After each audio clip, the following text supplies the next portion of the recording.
There is a part of northern Ghana where for years, people stopped asking who was responsible and rather started asking what.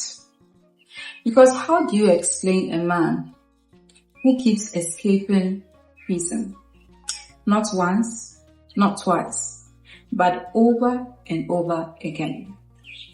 A man who could disappear across borders, slip through police hands, and then return like nothing happened. Some said he had connections. Others said the system was broken. But in the villages, they said something else. They said he wasn't entirely human.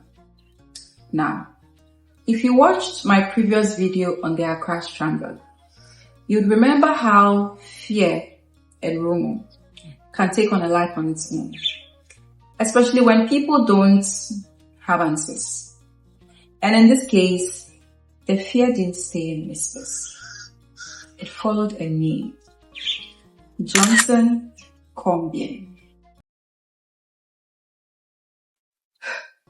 Perhaps this is a limitation on my part, but when I think of a criminal, I imagine someone young, reckless, not a middle-aged man, not a farmer, not a businessman, not a father of four, certainly not a practicing Christian. However, Johnson Kombian, the subject of our story today, was all those things. Before the news headlines and before the manhunts, he was just another man in Nakpanduru. Nakpanduru is a village in northeastern Ghana, right along the border with Togo. On paper, there was nothing extraordinary about him. But somewhere along the line, that life split into two. According to Kombian himself, it started small, petty theft. At one point, he even downplayed his early crimes in court, claiming he was sentenced to 7 years in prison for stealing a 6-battery tape recorder. It sounds almost laughable, but that small beginning would spiral into something far more dangerous.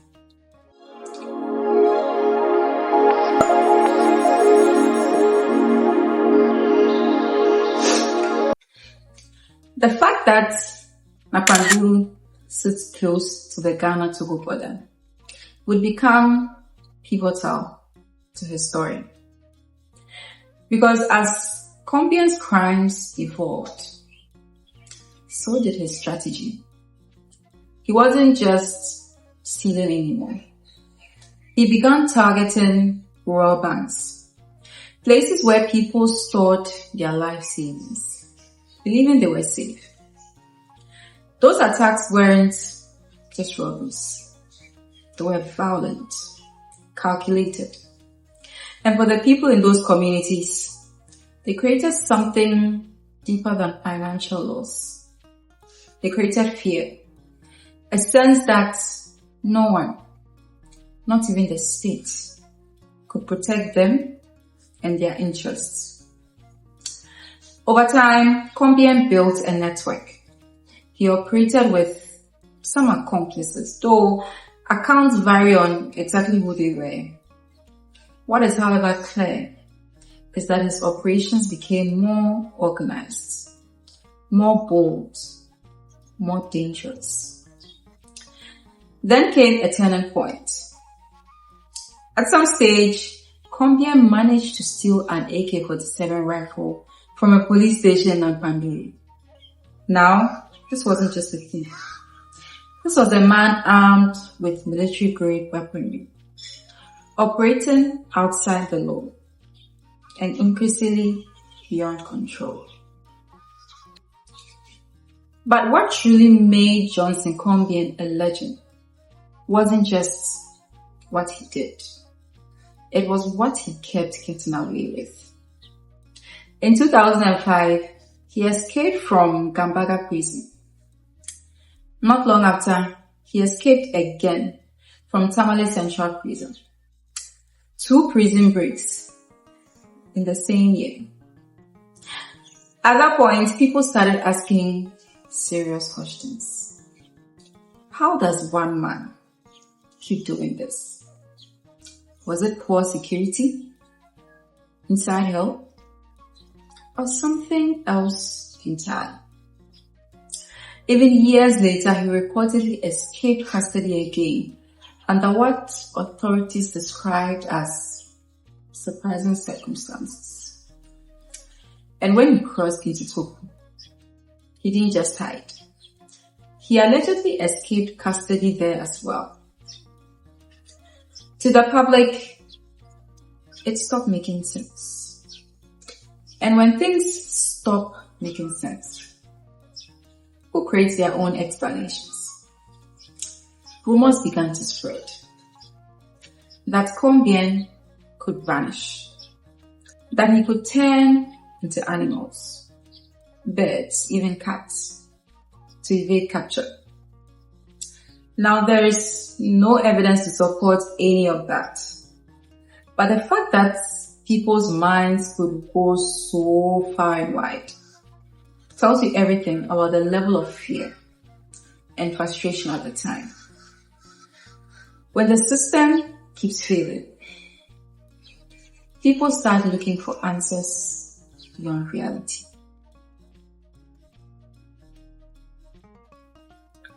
Up until a certain point, Kombian was a thief. An armed one, yes. A dangerous one, absolutely. But still, just a thief. That came October 10th, 2010. At some point, Kombian became aware that the police were closing in on him in the Panduru area. A common thief would have run away, but not Kombian. He ambushed 3 police officers, Constable Prince Ajari and Constable Owosu Frimpong, were unfortunately killed during the ambush. Corporal Osei Bonsu, however, survived with injuries and would later testify in court. That moment was the line. Because now this wasn't about robbery anymore. This was an attack on the state itself. And from that point on, Johnson Kombian became public enemy number 1. The police intensified their efforts. The media got involved. Public appeals were made.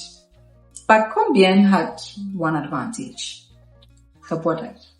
For years, he reportedly moved between Ghana and Togo, a kind of jurisdictional gray area. This made pursuing him far more complicated. At one point, he even claimed to have briefly returned to Napanduru just to attend his sister's funeral, and then left again. So you can imagine a man that is being aggressively pursued by the police having the audacity to come back just for a funeral. Whether every detail of that claim is true or not, it adds to the same pattern. A man who kept slipping through the cracks. Eventually, the hands went beyond Ghana. Interpol got involved. And in November 2010, after years on the run, Kombian was arrested in Togo. Now, you might be wondering, Ghana and Togo are neighbors. So why involve Interpol? The reality is, once a suspect crosses borders, things become more complicated than they seem. By the time he was finally in custody, the myth had already been built. Back in court, Kombian told a very different story. He denied having any supernatural powers. In fact, he mocked the idea. He said if he truly could vanish, he would have disappeared from prison. and gone on to his wife and children.